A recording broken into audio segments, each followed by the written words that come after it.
This is RTV6 News at 6, working for you.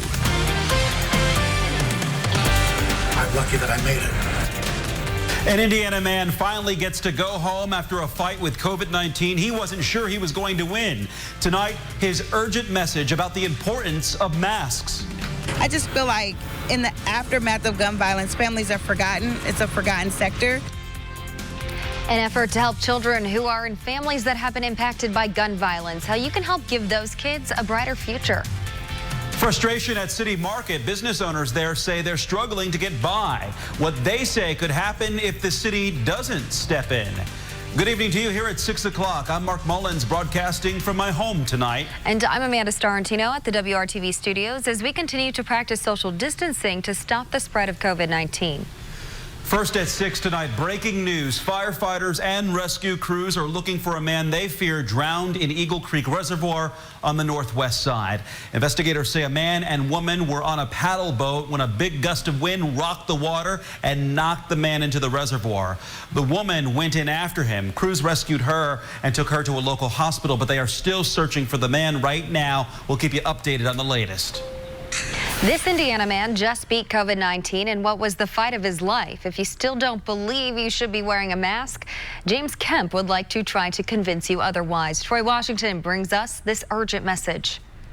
Please, please wear masks. I mean, that's just a simple thing. If it's uncomfortable, deal with it. James Kemp isn't kidding around about it because he knows firsthand just how serious the virus is. Everybody needs to wear a mask. They need to make sure that they're doing social distancing 6 feet apart.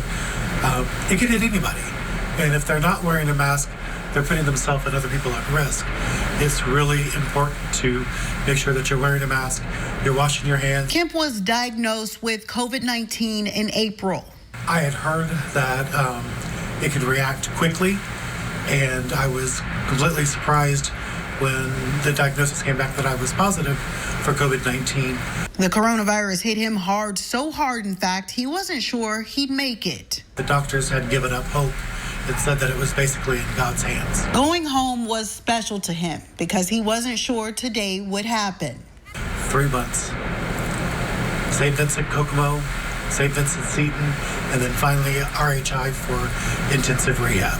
He spent a lot of time in ICU on a ventilator, and now even though he's back home, Kemp can't go back to work. I'm very unsteady on my feet. I'm on oxygen still, which will take several months to get me weaned off because my lungs have been diminished. Because he now relies on a walker, he's had to convert a downstairs room into his bedroom just to be comfortable. He now begs people, don't take his story lightly, learn from it, and just mask up. Working for you in Kokomo, Troy Washington, RTV6. Find details on how you can help Kemp along on his road to recovery when you read this story on the IndyChannel.com.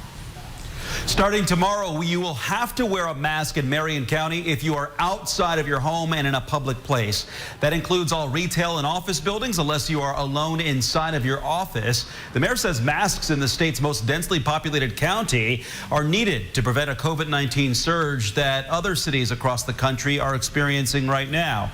Again, the new mask requirement begins tomorrow and applies to anyone age 3 and older unless a medical condition prevents you from wearing one. Also beginning tomorrow, Indigo will require riders to wear masks on board all buses as well as at the Julia Carson Transit Center. Free masks are available at the transit center as well. If you live in Marion County and don't have a mask, there is another way to get one for free. Just go to the website indy.gov/masks. There you can register for a free face covering. You can also call the Mayor's Action Center at 317-327-4622. Again, that is 317-327-4622.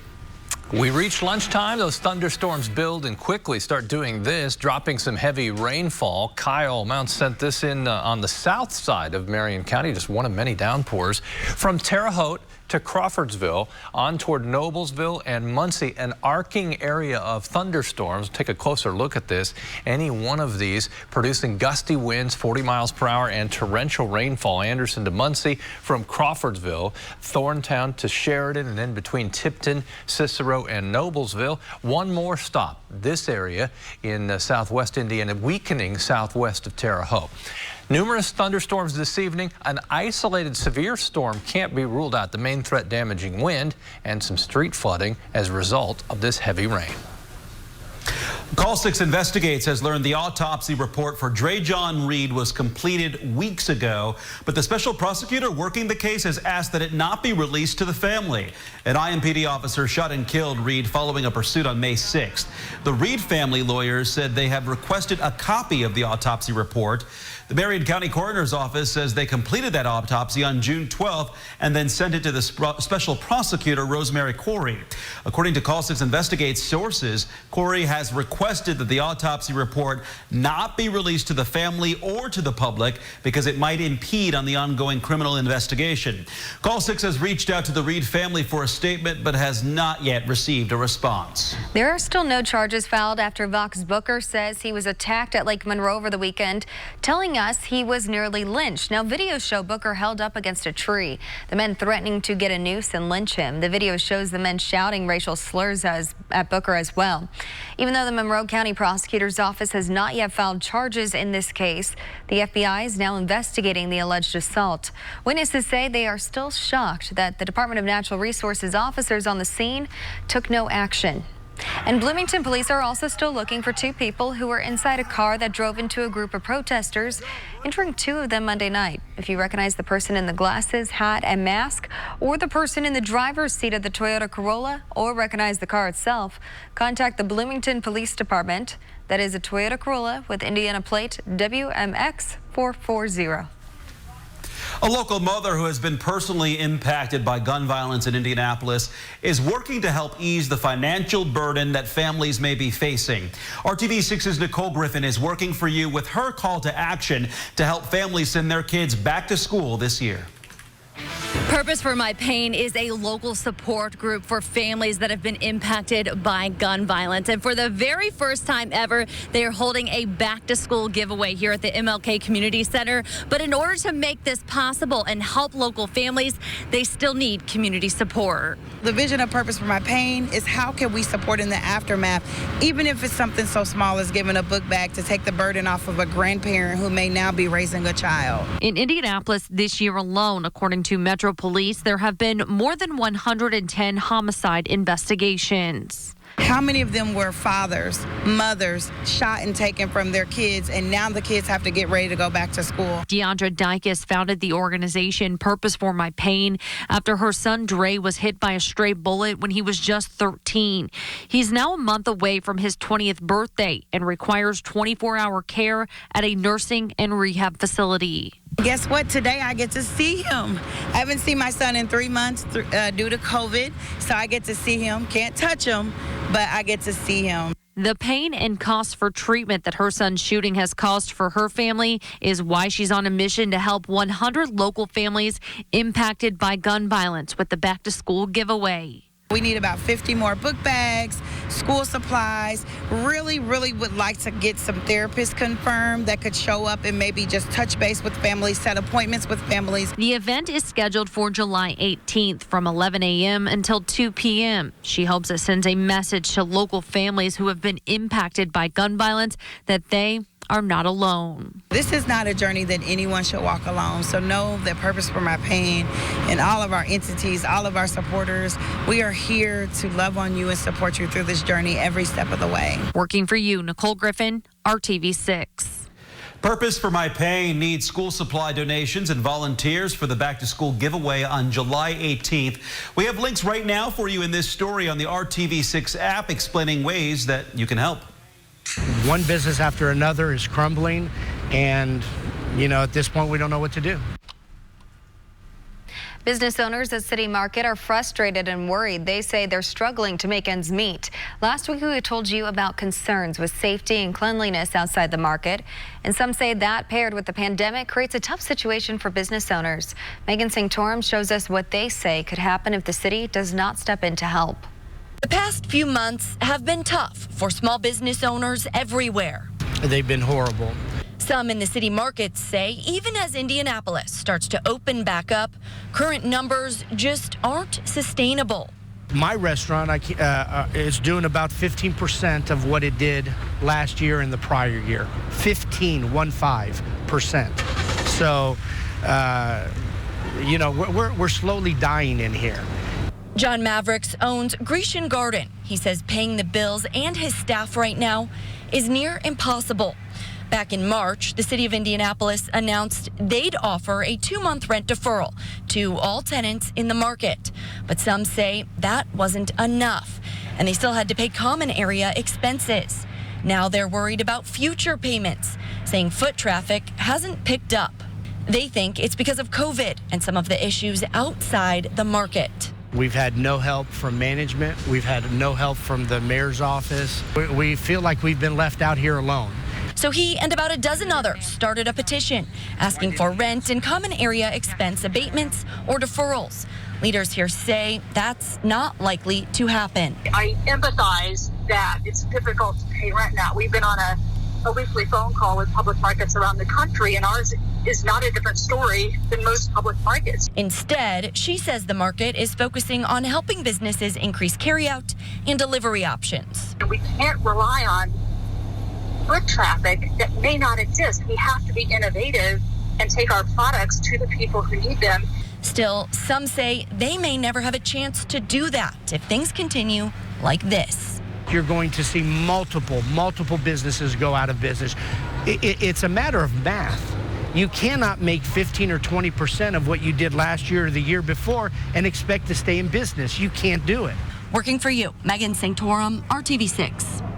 An update now on COVID-19's impact here in Indiana. Today, the State Department of Health confirms 455 new COVID-19 cases.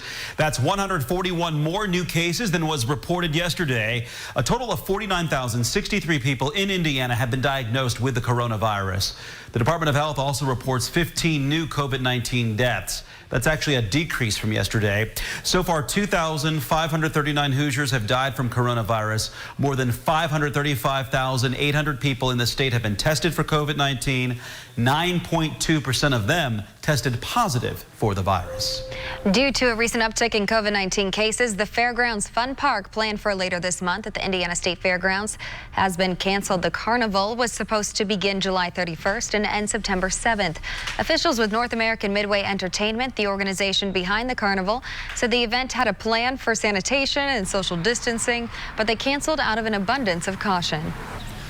Free money is up for grabs. Okay, well, it's not for everyone, but it is for small businesses to help keep them afloat during the pandemic.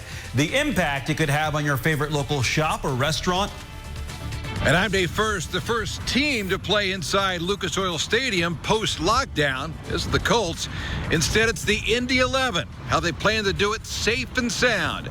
Coming up in the Sports Extra Spotlight. I can tell you this, Dave, it feels a lot better inside than outside. The humidity is atrocious. Can't even say it correctly. Thunderstorms developed in that heat and humidity again today. Terre Haute, strong thunderstorm. Heavy rainfall between Crawfordsville and Frankfort. And then some flooding going on, street flooding, Madison and Delaware County. A lot to talk about when we come back. Long John Silver, this year.